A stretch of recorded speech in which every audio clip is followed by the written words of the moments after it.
Hello everyone, welcome to the audience in the Zuid-Afrikahuis today. Also warm welcome to our audience online. We will talk about numbers today, together with Henley. My name is Joppe. I'm aligned to the Zuid-Afrikahuis as a researcher. Last year I did my master thesis, I wrote it here above in the library. I spent hours here, it was very interesting about the kinship between the Afrikaners, the white South Africans, and the Dutch in the period after the Second World War. And if I look in the room today, see a lot of faces, that's very nice, welcome again. And it's very good, I think, that connection is still there between the Dutch and South Africans, and that we are interested to hear about each other and to hear and to learn more about each other, at least. Because if you wonder or not, we share a history, and it's good to be aware of that and to learn from each other, I think. Next to me, Henley. Henley, welcome. I'm happy that I may introduce you. Henley is the first journalist who is in the house after the COVID pandemic. I think that you intended to come here in 2019 already, wasn't it? 2020. 2020. Well, welcome. I'm happy that you finally made it, and I think that the whole team is happy that you are here because I know that you've done a lot already. So a very interesting article on Spectrum about your experience in Amsterdam, your first time on a biking in Amsterdam. Well, I think you all know that's quite a challenge. But also about how we react on the COVID pandemic. That's something that I also found very interesting in the article you wrote, and the link that you was making between the South African history and the Dutch history. So if you haven't read it yet, please do so. I will almost give the floor to you, but before I do, I would like to ask the audience one more question, because when we were preparing this session on Tuesday, we had very interesting discussions already with each other, with the Zuid-Afrikahuis team. And I think that's something that we would like to have here today as well. So if you have any questions about something that Henley is saying, please raise your hand and you will get the floor. And let's make it an interesting debate, a lively debate today. I think that's something that we would like. That's something you would like. Are you ready? Or Yes. Yes? Well, take it away then. Joppe, thank you so much for the warm welcome. Thank you, everybody. Thank you, Zuid-Afrikahuis, for welcoming me to Amsterdam. I've been here just more than 5 weeks. It's been a wonderful experience. I only cycled in Vondel Park, though.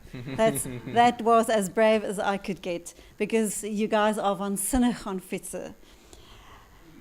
So, I love numbers. They are unemotional, they're unambiguous, or are they? In 1907, Mark Twain wrote, "There are three kinds of lies: lies, damned lies, and statistics." And he attributed this quote to Benjamin Disraeli. In the field of economics, I've come to realize two important things about statistics. Firstly, two people can look at the same set of numbers, and depending on their political or social background, they can come to contradictory conclusions. Secondly, numbers are not just cold, hard facts. Economic statistics represent people. A mother struggling to feed her kids. A teenager studying for his exams in a shack lit by a paraffin lamp. A young man standing on a street corner, hoping for a job for the day gardening or working on a construction site. So let's look at the stats about South Africa's economy. I'm going to do it like that. That's my overview.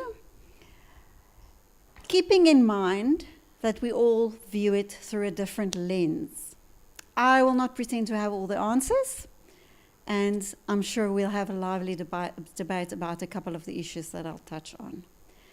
My source for the South African statistics will be the highly respected Statistics South Africa. They've got a great website for people who want more information. I can navigate you through that. This was released on Tuesday, the size of the economy in South Africa. We still have not sustainably recovered from the impact of the COVID-19 pandemic. In real terms, as you can see, the economy is slightly smaller than end of 2019. We've just had a small quarter-on-quarter contraction in the second quarter of the year of minus 0.7%. Which brings annual growth to only 0.2% for the year ending June. This follows growth of 4.9%. Those are the numbers now. That follows growth of 4.9% for the year 2021. So as you can see, we went into the pandemic in 2019 with growth of only 0.1%. The last time we grew faster than 5% was in 2007, when it was 5.4%. By comparison, that's the Dutch graph. You guys have recovered, more than recovered from the COVID-19 pandemic, and your growth, where we have minus 0.7, you now had this term, 2.6%. All right. Now, the numbers get worse. If you think that was bad. Can I ask one question Yes. about, would you also say that then, because the numbers are still low, but you also are decreasing, would you also said that there are different ways to look at numbers. Is South Africa still recovering from the pandemic, do you think, or? I think so, yes. Mhm. So the little dip we had in the second term was widely expected because of the very fast growth that the year started with. The trajectory is definitely upwards, and some of those numbers still reflect, tourism still hasn't recovered as it has to what it was before the pandemic. So there's still a lot of room for growth, definitely. And are these numbers also a result of what's happening in the world right now with the situation in Ukraine or Russia, for example? How would you see those numbers, for example, compared with the situation in other countries around South Africa? So, yeah, worldwide we have very high inflation at the moment. That is affecting people's ability to, that's really leading to increased interest rates. South Africa has seen a couple of interest rate increases since November last year. So that is starting to affect people's disposable income. And yes, so that does have an impact on economic growth as well. Okay, thank you. I will give you a microphone then. I think that's better than also the people online can hear you.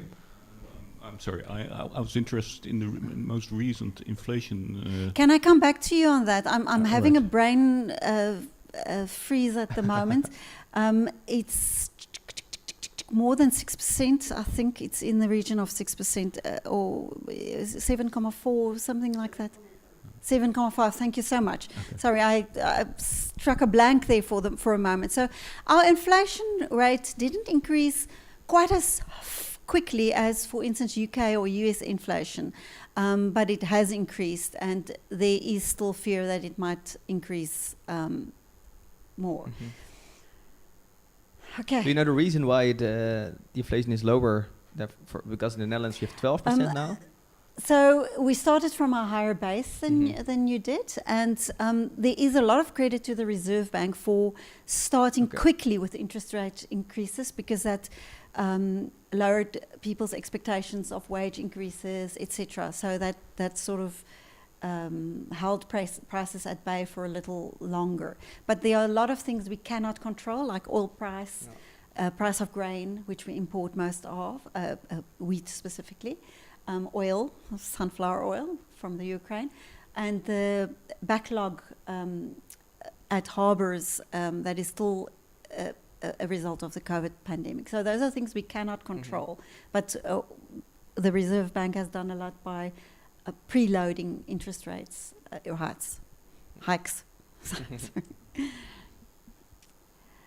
All right. So South Africa is the most unequal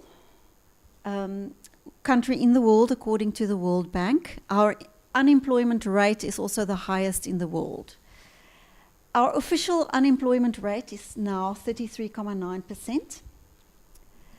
This is unemployment as measured by the International Labour Organization's definition, which is people who don't have work but are looking for a job. So basically 1 in 3 South Africans don't have a job, they're not studying, they're not stay-at-home mothers, they're not early retirees, they are actively looking for a job. But if you take into account the people who are available to work, once again, not including students, but including people who have become discouraged and they're sitting on a street corner or they're staying at home, they are not looking for a job, but really they are available to work, then that number rises to 44.1%. So we have 3.4 million of those discouraged work seekers in South Africa. We have 12.3 million people in total available to work. And we have 15.6 million people with jobs. By comparison, Dutch unemployment, and that's this number compared to the 33.9%, is Dutch unemployment is only 3.6%. Interestingly, the CBS points out that your unemployment has increased slightly because more people have joined the labor force. In other words, more people started actively looking for a job. So when an economy is growing, more people will actively look for a job, making unemployment numbers rise, but for a good reason, namely that they have more hope of finding a job. So this is going to be a big story in South Africa, even if the economy starts improving, because those 3.4 million discouraged work seekers, if they join the labor force and start looking for a job, our official unemployment rate will rise, but not necessarily for just a bad reason.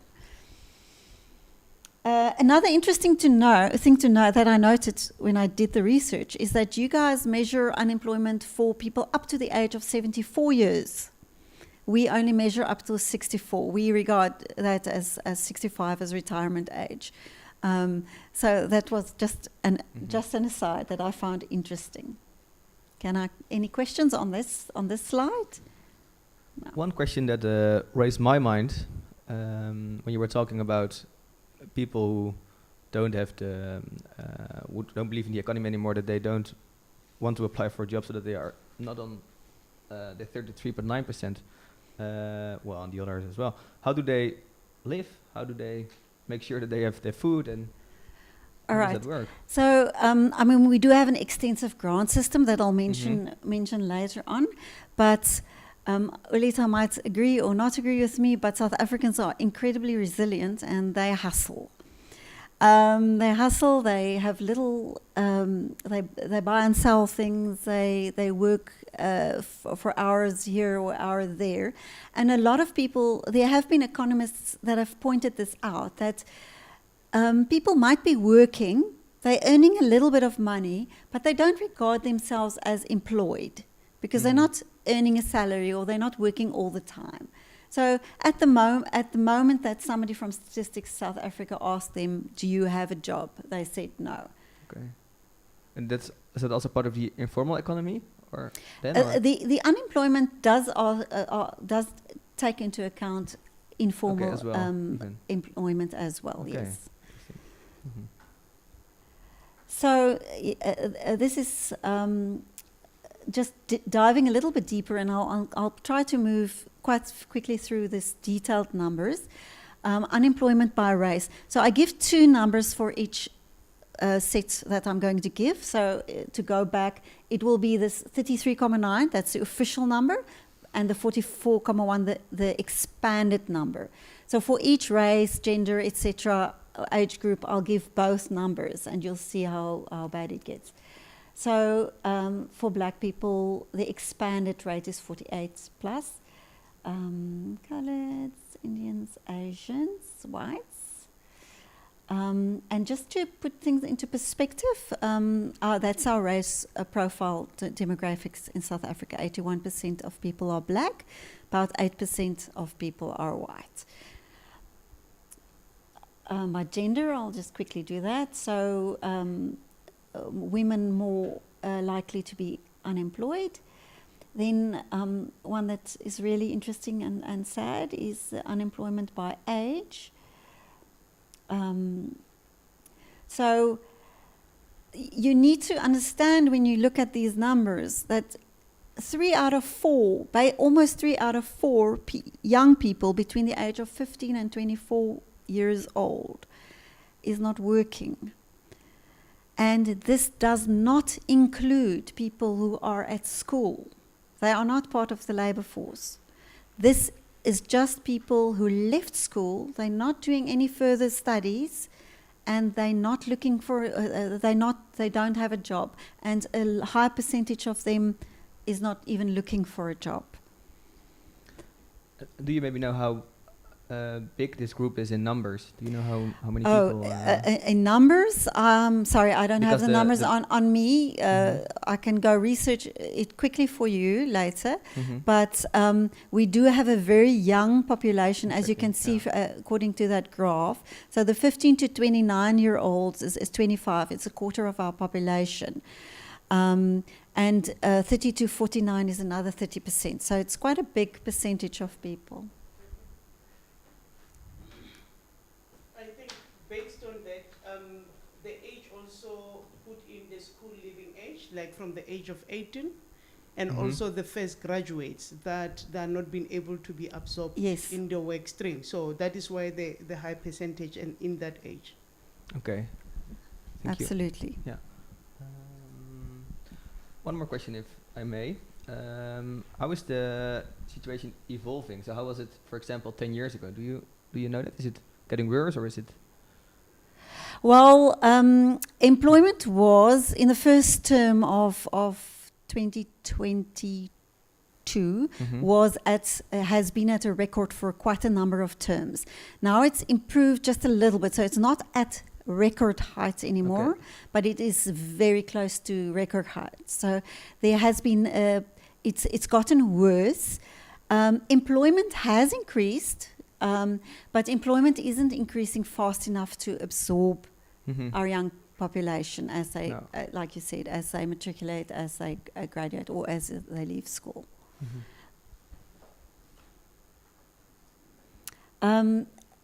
Employment by education level is also quite interesting. So if you put 100 people in a room who are unemployed, about 51 of them won't have matric. Sorry, I'm just looking for my right notes so that I can. So our school system, for those who don't know, we have a school system where you can have up to 13 years of schooling. The first year, grade R, reception year, is not compulsory. Grade 1 to 9 is compulsory. So 9 years is compulsory, and then there's 1 year before and 3 years after that you can include, and then you get what we call grade 12 or matric. So when I say matric, it's grade 12. So 51 of the unemployed 100 people standing before me don't have matric. 39 of them would have matric. Only 2% would have a degree, 7 would have some other tertiary education, and there's a percentage or two that qualify themselves as other, that don't fall into this category. So only about 6.5% of South Africans attend college or university. I'll come back to that later in the discussion, because it's part of the why of unemployment. So if I could summarize very briefly, your risk of being unemployed in South Africa is highest if you are black, a woman, young, and haven't finished school. Are there any questions on this part of it? I was thinking, how does I assume the government also is aware of these numbers. How do they react on that, or are they asked on the numbers, or? The government. Yes. Oh yes, no, they're very aware, and youth unemployment scheme is a very big thing. But Alita will also be able to talk about that. There's a lot of programs for internships, learnerships, bursaries.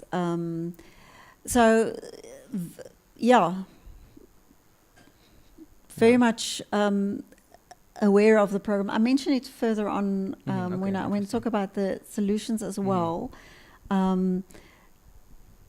There's not a lack of awareness now, or lack of action even. So if we move on to the root causes, and please, I can't possibly talk about all the root causes of unemployment, so it's a very brief, my very brief take on it. South Africa's first democratic election, as you know, was in 1994. We've been governed by a pro-poor political party representing the majority of our citizens who are black for 28 years. So there are people who ask, so why are black people still the least likely to get a job? And if this sounds as if I'm going to make a political statement critical of the government, just hold your horses. Most of us are aware of the book Capital in the 21st Century by Thomas Piketty, French economist. You might even have read it in the original French, which basically illustrates how the rich get richer and the poor, well, they stay poor. In March 22, the World Bank issued a report on inequality in South Africa and its neighboring countries. I'm going to summarize a 144-page report in one sentence. At least 40% of inequality can be explained by inherited circumstances, like where you live, your gender, your age, oops, did I just go? And your race. It's very hard to break the intergenerational cycle of poverty. About 24% of South Africans don't always have enough to eat. Kids who go to school hungry, and there are studies who illustrate this, can't concentrate and thus they fare badly. They leave school early and thus their chance at full employment becomes stunted. The World Bank, like Piketty, points out that property ownership is a key driver of intergenerational wealth. Without property, it is virtually impossible to get a loan for further studies or to start a small business. Yes.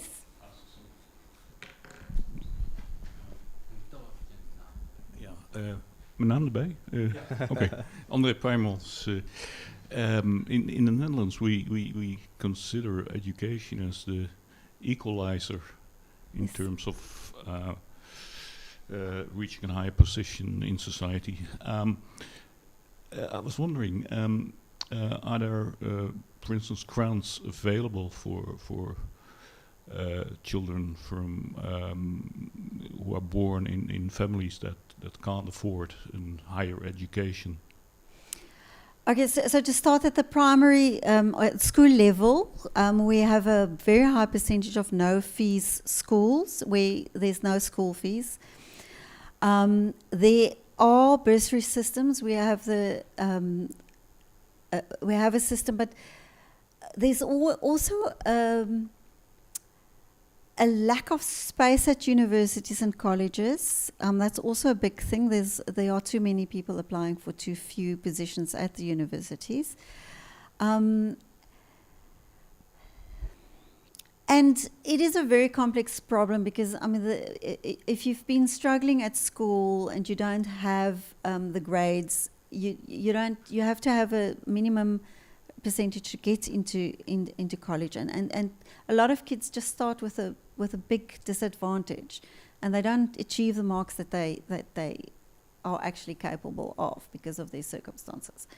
So this is a generalization. I am aware that I'm generalizing, and I know South Africans also value education. You can see it in the number of applications for universities and colleges. People are so keen to study further. We leave it there and take it up later, or is there follow-up questions? Can I conclude that money isn't the biggest obstacle to reach college? Money is the biggest obstacle. Isn't the biggest obstacle, as you mentioned, that it's far more difficult to get in because there are less places than... Yeah, no, money is a big obstacle. Let's not ignore that fact, but it's not the only obstacle. Yeah. Thanks. What needs to be done, you think, to break this? To make it different, or to make sure that people from the majority can go to university. So because I started with economic growth, because I regard, we need economic growth that creates jobs, so that people have jobs, so that they jobs that pay enough that they can afford to keep their kids at school, so that their kids can go to university or to college or whatever. So that's the only way. So job creation, to me, in my view, is key. So this is why when I look at how do we fix this, I look at factors that might increase the economic growth and some others. But yeah, let's look at it. So there are brilliant minds inside and outside of government broadly agreeing on the solutions to South Africa's woes. There are very good strategies and plans on the table. We've got the National Development Plan. That's just one of the plans that is very, very good. The private sector's frustration is that implementation is taking a little bit longer than it should. And there's even frustration within some sectors of government that things are just not moving fast enough. So I'll mention some of the factors or solutions that people talk about a lot or propose from different sectors of society. And one of them isn't grants the answer, social grants. So already we have quite an extensive system of social support, including grants for indigent aged people and children. This year, the government is spending 224.5 billion of its total budget, which is 2,160 billion, in other words, about 10%, on government grants.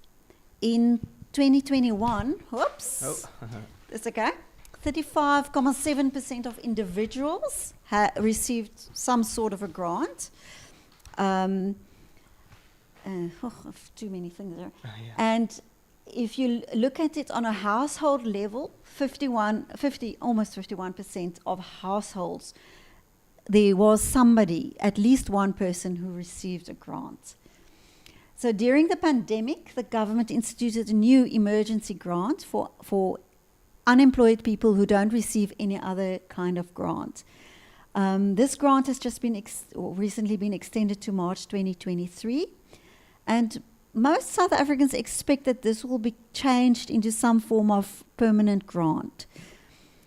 News in this regard we might receive in October when the Minister of Finance presents his 3-year budget, or otherwise in February 2023 when the annual national budget is tabled. So this grant is worth 350 Rand. That is less than 21 euro. Currently, about 9.5 million people access this grant. So now you may very well ask, what in the world are you going to do with 21 euro a month? This is not a day. So there's been studies by, I think, the Department of Social Development about how people use this grant. What do they spend it on? And even though it's such a small amount, when it's added to a household income, it is used mostly to buy food and electricity and clothing, including school clothes. So, not to simplify the issue, but thanks to this grant, we may have more kids going to school, and imagine the long-term impact of that. Also, there are many stories of how unemployed people use this grant to start a business. There's a story, it was a news story about Mavis Maluleka of Limpopo. She bought ingredients to bake muffins, and now she has a thriving enterprise. Or Tandu Makubu of Soweto. He started an ice cream shop, Soweto Creamery, with the help of the grant. He now employs 4 people. So, to remain realistic, if a basic income grant worth 350 Rand a month is implemented, and about this amount of people, 9.5, 10 million people use it, it will cost South Africa about 42 billion per year.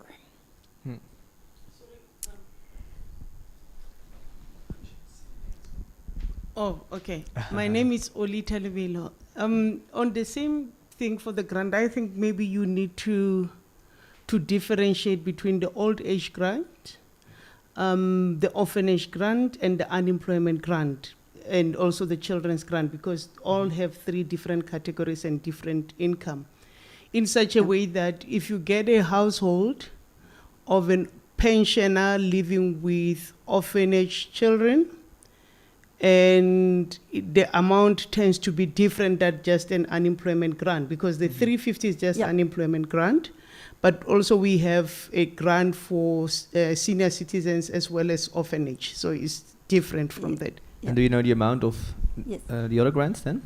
I think for senior citizens now is around 1,800, which is €100. Okay. And then for orphanage, it will be around 60, 70 euros, which is around 800 or 900 Okay, rands. thank you. And what are the requirements to get such grant? Is it possible for everyone, or?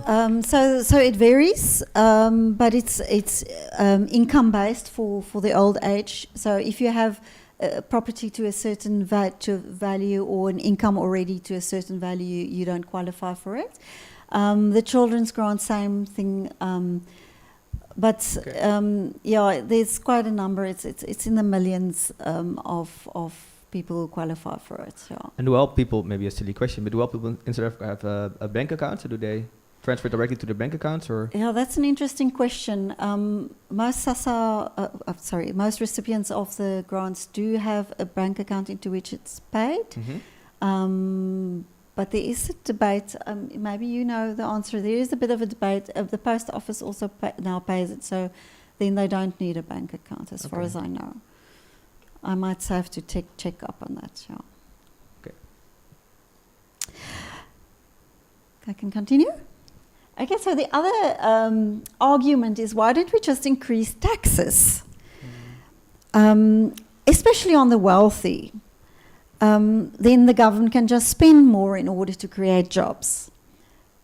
The problem is that because of high unemployment and the high percentage of people earning very low incomes on which they are not taxed, we have a very small percentage of taxpayers carrying the burden.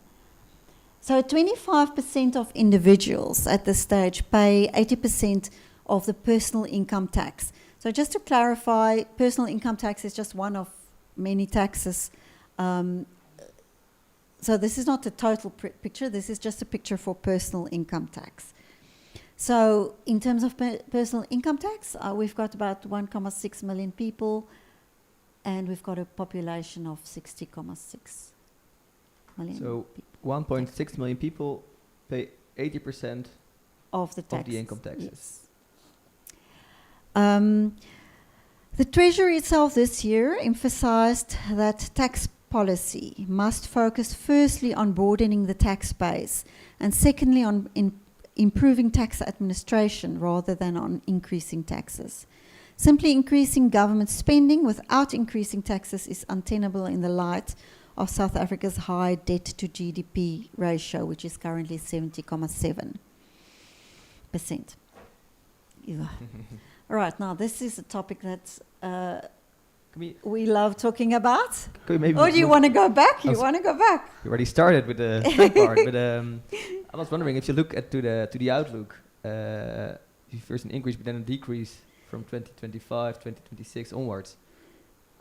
Can you explain why that is?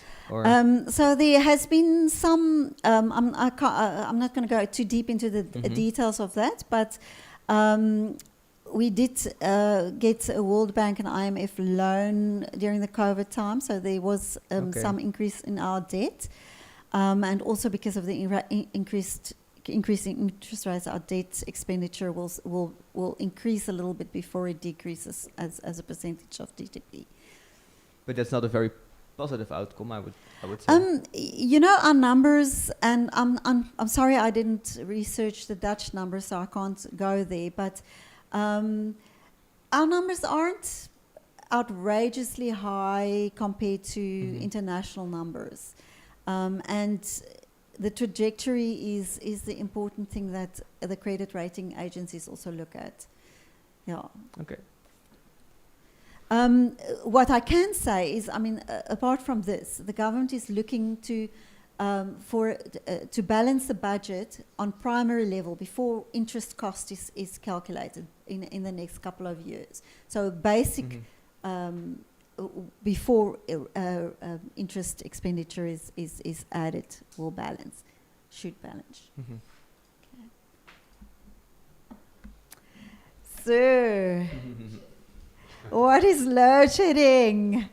For those of you who haven't, well, heard of it, let me enlighten you.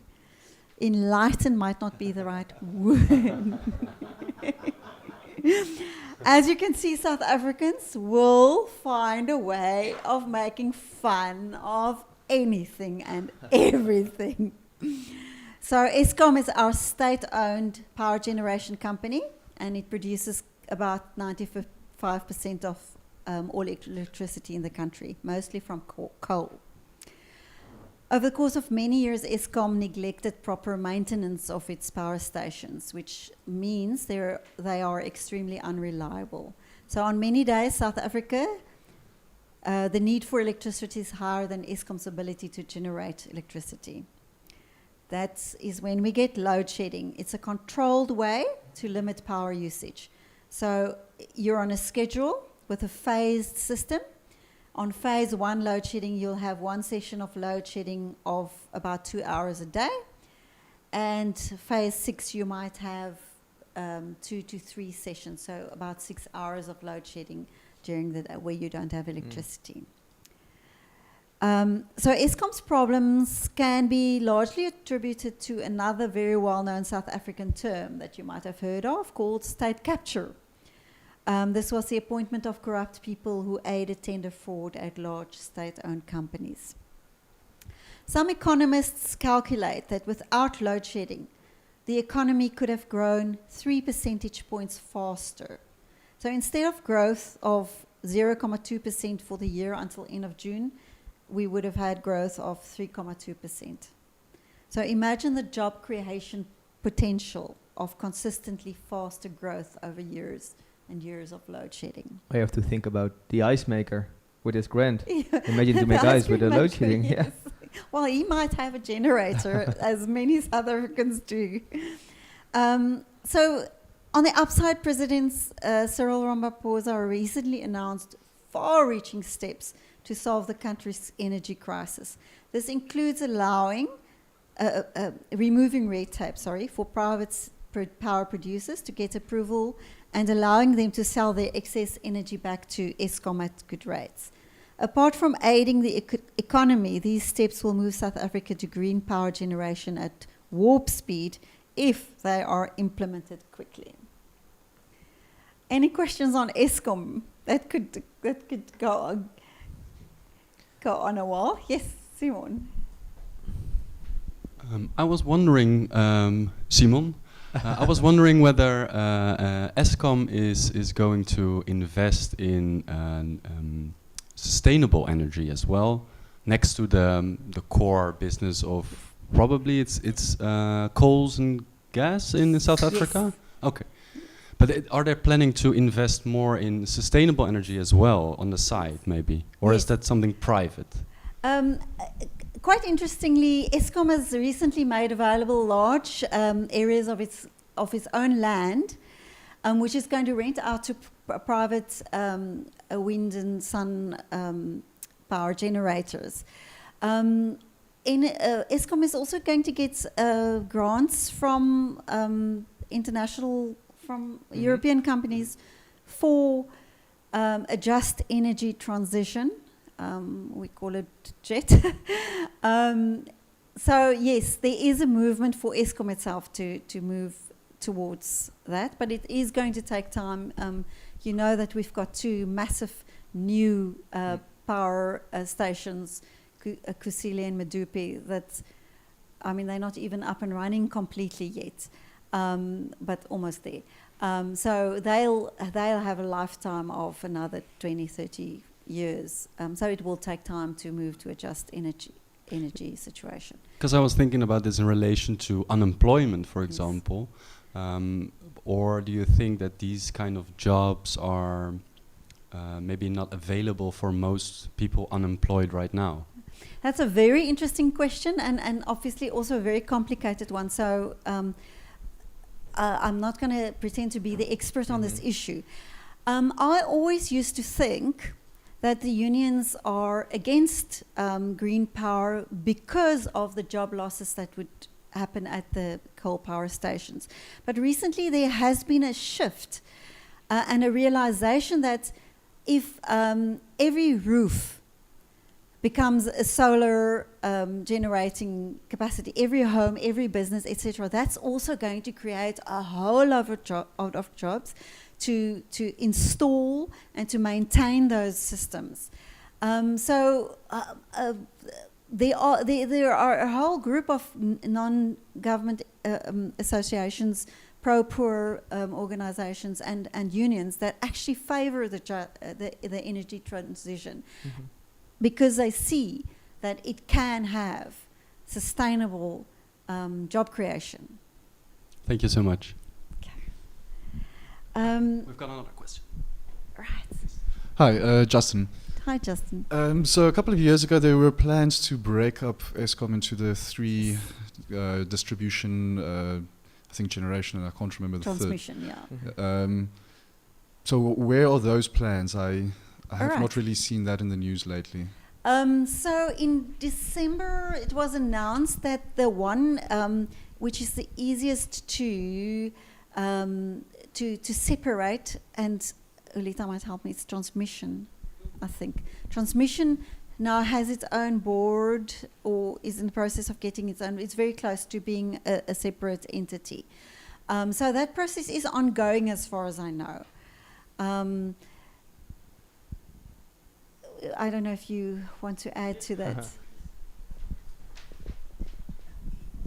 Yeah, I will say just from the question that you first asked, that's, I think, also I will start with the first one to say part of kind of unemployment in certain communities is because a lot of mines closed down in the coal sector due to other environmental reasons. So most of the communities within the mining area where coal was being mined, because they dependent on the mine for employment basis, it actually affected a lot of communities. When coming to diversifying Eskom, yes, there was transmission, there was renewable, and another part of corporate, which is part of the procurement and so forth. In regard to internal processes where they are, I will be lying. I don't know, because there's not much of public announcement being made so far. Yeah, thanks. Do you expect any changes in the future for Eskom or not? I actually expect more changes in the industry and the business, because they're diversifying depending on Eskom than losing more money. So there are a lot of companies actually that goes into renewables. You look into the filling stations as well in South Africa. Most of the filling stations, they put up solar panel, as well as shopping malls in South Africa, because we have quite a number of shopping malls. They put up some solar panel, and as well as small industries. The only challenge that we may get in South Africa is the mining sector, because they use so much power that kind of solar it not be able to empower the whole industry based on the machinery used, but also they depend more on diesel when coming to that. So, which that's getting more expensive. So. Which is more expensive and is also in high demand when coming to South Africa. So that's where we are. Okay. Maybe one more question about Eskom, because I wrote that there was a trial against the former CEO a couple of weeks ago, wasn't it? That he had to pay some money back to the country? Yes, so Brian Molefe was a former CEO. I'll mention him again just now in relation to state capture, because he was actually arrested last week. But this is a pension issue. So he resigned, and then he withdrew his resignation, and they said no, okay, he's retiring early, which affects the way your pension pays out and what you are eligible for. So obviously he chose a route where he would get more. And there's been a ongoing court case about how much he owes. He must pay back some money, and now he's paying back less than we were hoping he'd pay back. But yeah, that's a pension fund issue relating to the way that he left Eskom under a cloud. Interesting. Thank you. I think, I've mentioned that fact. I think I'd like to end with my, the importance of education to me is indisputable. These are the numbers of people attending tertiary education, higher education, institutions of higher education. So it's very low, our average is very low at 6.5%. But you can see there's, it's the lowest for our black population. So I think it's scary that only 48% of South Africans have matric. There is currently a bill being discussed to make grade R, the year before grade 1, compulsory, because that could help kids, give them a little bit of a head start so that they can read and write when they start school, and that might make a big difference. I think I've said enough about that. Maybe one question. In the Netherlands, children go to school when they are 4 years old. When those people in South Africa, of children in South Africa, start with elementary school? Yeah, I can go research the numbers for you about how many kids are in primary education and attend day mothers or creches. But it's lower than in Europe. A lot of kids stay at home with mother or grandmother and don't attend a creche where they have some sort of structured learning. I mean, I'm not saying mothers and grandparents can't teach their kids, but when you have an intergenerational problem, it's different. It's a bit different. And from what age are they going to school? Do you know that? What's the minimum age to go to school in South Africa? Well, compulsory grade 1, it's the year that you turn 7. Okay. So grade R would be the year you turn 6. But I mean, with working parents, the kid would stay either with a family member at home or with a creche or a day mother. Okay. Some conclusions. I think you may have heard of this word, ramaphoria. So this was the optimism South Africans felt when President Ramaphosa became president in 2018, promising to end corruption and support the private sector. So Ramaphosa hasn't delivered the stellar results we've hoped for, but of course the unforeseen COVID-19 pandemic was a huge setback. On the upside, the release of the final state capture report recently by Judge Raymond Zondo after a commission of inquiry spanning many years has led to the recent arrest of 2 former managers at Eskom. We've mentioned Brian Molefe and Anuj Singh. There's also a deportation process pending for the Gupta brothers, whom you might have heard of as well. This makes us optimistic that someone will be held accountable for state capture. Even with the best plans implemented in the most efficient way, unemployment will remain high for a long time, though. Then there's the whole issue of confidence. We've got that. Good governance and good policies implemented well creates consumer confidence, it creates business confidence, it creates investor confidence. There's a argument in South Africa that companies are sitting on money. They're not expanding. They rather put the money in the bank or earn investment income on it because they're afraid of the state of the economy to expand. And that changes when they have confidence in the economy. This is a broad generalization. There are many companies expanding, but we do need business confidence to increase. We need consumer confidence to increase so that people are confident to spend money because they're confident that they will have a job tomorrow, or their kids will be able to get one. So, to end on a positive note, I think most South Africans feel that we are today at a better place, economically speaking, than during the Zuma regime or during the height of the COVID pandemic. Thank you very much. And just to remind you that South Africa is worth a visit. It's beautiful.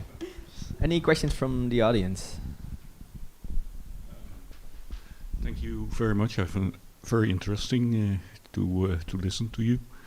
I have two questions, and one is maybe a bit too big to answer, but I'm quite curious how the economics figures in South Africa compare to surrounding countries in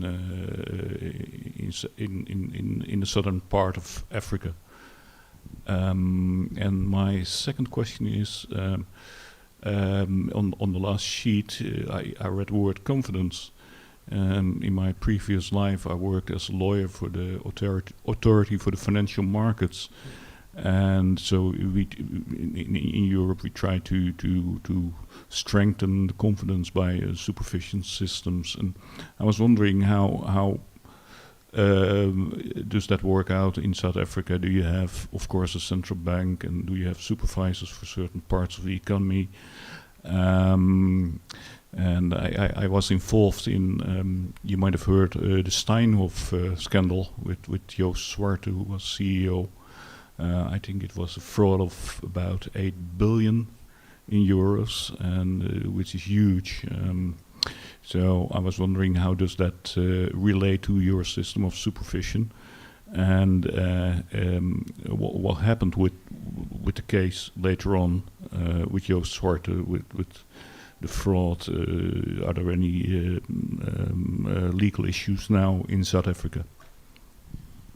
Okay, what was the first part of the question? We have another hour, I Other think, to answer countries. this The question. first I'm one was going to research those numbers for you. South Africa isn't faring as well as it should compared to its neighbours, but I'll have to research the numbers for you.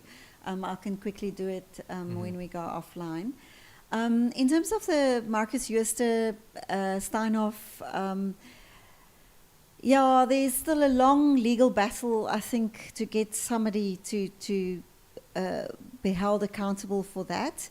I know Marcus Jooste himself hasn't actually been accused of any crime yet. There is a civil proceeding against him, but they're still trying to put together a case against him. Yeah. So I think that's going to drag on quite a bit, but like state capture, that kind of capture of the private sector by corrupt individuals, I mean, that will definitely also increase confidence in a very, very big way. Well, it's fair to say that it's not only a South African problem in this case, Exactly. because the holding company is even established here in the Netherlands. Yeah, exactly. And the auditor of the holding firm was a Dutch firm. Yes. So that's how I got involved, or my employer, so to say, my previous employer, and also the German authorities were involved, as Steinhoff was also listed in Frankfurt next to, of course, also Johannesburg. Yeah, I know there was a German criminal case. It did start. I'll have to. Unfortunately, I'm not quite up to date where that is now. So I'll look. But Marcus Jooste wasn't accused yet in that case, as far as I know. Hi there, my name's Michael. If you follow South Africa in the news, it seems to be a country that kind of just limps from one disaster to the next, but yet South Africa never collapses completely either. As a South African, I follow this quite closely. Looking specifically at the numbers, as you say, do you think there's reason to be hopeful for the future of economic growth and prosperity for the whole of South Africa? Thank you. Okay, we're now moving into the realm of opinion. And I am by nature an optimistic person. But to come back to, I mean, there are, you know, I work with Treasury at least every 6 months when they do their budget presentations. Those people are so bright. They have such an understanding of the issues.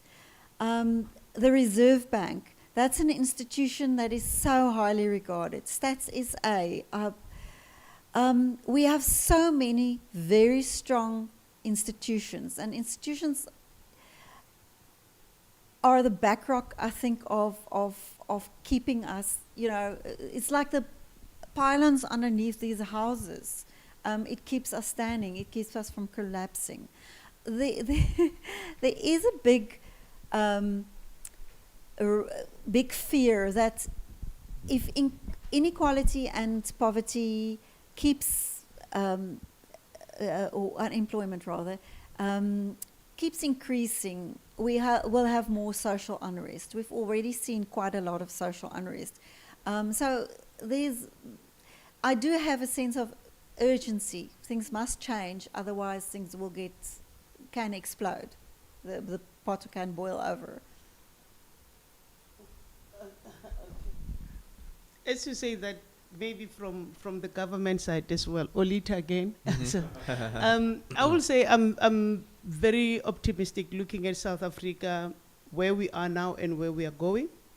In the modern world, where the world moved to different commodities and resources, South Africa being identified as one of the only 5 countries in the world to be the future of energy in the world when coming to green hydrogen, and which is so unfortunate that it may cover a lot of young people in innovation, but then it can just actually sideline a lot of the adult group that are unemployed, because it's easy to train a young person who's already in school on certain issues than actually we're starting an older person on certain issues. And also, for now in the world of recovery, we haven't fully recovered from COVID, and people will say that, but where's the plan? Why South Africa is not moving, okay? Be though as it may, I will say that there are other services that are moving to the south as compared to the north. We will take advantage of Ukraine and Russia. Our coal production and old mines are opening back in South Africa because Europe now needs coal like nobody else. America needs coal like nobody else. So is Asia. So we will say that we are favored by different circumstances depending on how we handle and the excitement behind it, how are we going to deal with it. The issues of the floods in Durban as well, it was a huge setback for South Africa, looking at the whole port being wiped out. So which means that you have a backlog of import and export that is not actually, is a huge backlog, it's not a joke. A lot of companies actually, instead of saying that we are pulling out, they said, can we rebuild? Because this is where we make our revenues as compared to other parts of the world. So I'm very optimistic. The only problem, as you indicated, is how do we actually, not necessarily through a formal education, even if it's vocational training, how do we fast track our skills development to close that gap, because the world is moving faster in innovation. And if you talk about the sustainable energy and the things that are in front of us, now, Simon, I would like to ask Anita also a question, if that's okay. Do you think that kind of companies need to be arranged by the government, or should it be how do you say it? Independent companies? I will say that the business needs to be independent. Government must continue to make policies and a playground for the business to invest, and the business should be independent. We should, though there might be government intervention on certain projects, because then you need to regulate and you need to monitor, but also the business in South Africa should be left to be independent in doing that. I'll just give you an example. When you look into the whole production of green hydrogen, is platinum, okay? And based on that, our mines are mostly privately owned or leased from by private companies. So it's the private companies that actually produce the product, but government will continue to regulate and make sure that the products leaves the country in a safe and environmentally good condition. And create the environment as well, which means that you need to expand on our ports, we need to work on our energy, as she indicated, but also continue to train, and so that you can be relevant in the market. And this is what is killing most of the economies is government fails. They are so laid back when coming to innovation and training, whereas the business is moving faster. So I think this is where we find ourselves in South Africa, that our economy was so highly independent into mining, but also environmentally government decides to close the mines, but people that gets retrenched, they didn't been trained enough to do any kind of a job. They can't be a farmer and so forth. They grew up working in a mine.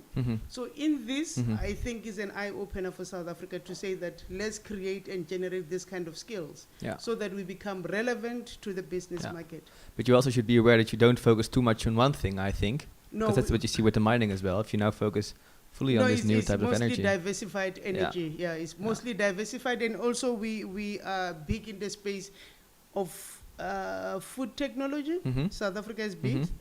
We are actually one of the leading suppliers into Europe when coming to food production. Okay. And one other thing that I think we will champion ourselves as well, it will be for water management as well. So those kind of space, because when you are dealing with mine, you are affecting the environment. So you can even dig deeper to affect your groundwater. But over the years, we have been able to maintain that, and that is the space that we should actually expand on. If I can say something, you ask, should it be government or private sector?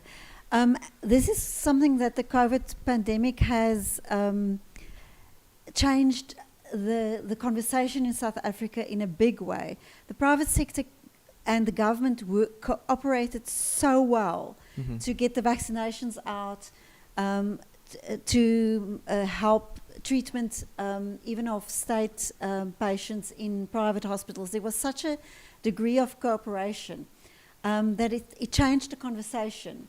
And there's much more a sense that private sector and government can work together and not against each other, as has happened in the past.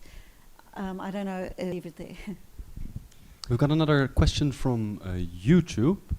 The question is, how do you see the opportunities of filling the employment gap in Europe by South Africans?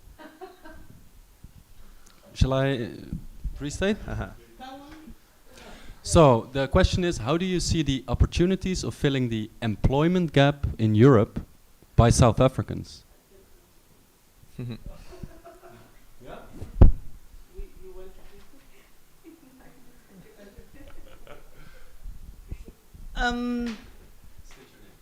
Olita again. So I will say that the world is a globe, the world is becoming one, and we interchange and we exchange. So we cannot operate in isolation, and so is Europe cannot operate in isolation. Skills development is paramount important because we are working in the same globe. So I will say, if there is a need for South African to assist Europe, let it be. It's beneficial for us, and it's also beneficial for the good world, and it's beneficial for everyone, including Europe. Do you want to add something to that? I wasn't sure how I was going to answer that, so that was a great answer. Thank you very much. It's a very positive note, I think. I think we should end with that. If there are no more questions from the audience here or online, I will thank you, Henley. It was very interesting. I think all of us have a very good view now of the South African economy and of the future ahead of us, and the positive note you ended with was very good. Also, thank you, Olita, for your contribution. This was it for today. Thank you all for watching. Thank you all for being here. We will have a drink here in the back, so don't leave us yet. And please look at the website of the Zuid-Afrikahuis, Zuid-Afrikahuis.nl, for very interesting other events coming up. Thank you also for the technical part behind the screen. You don't see them, but they do very good work. So thank you, Jamie and Simon. And once again, Henley, thank you very much for being here. Do you have one last question that I want to ask you? Do you have any plans to for the coming weeks? Because you are here till September, the end of September? I'm here until the 24th of September. I keep discovering more and more and more things in the Netherlands, in Amsterdam. So you might not get rid of me. I don't know. I might squat in the attic or something. I'm having a wonderful time. Thank you very much. Thank you. And thanks for your patience.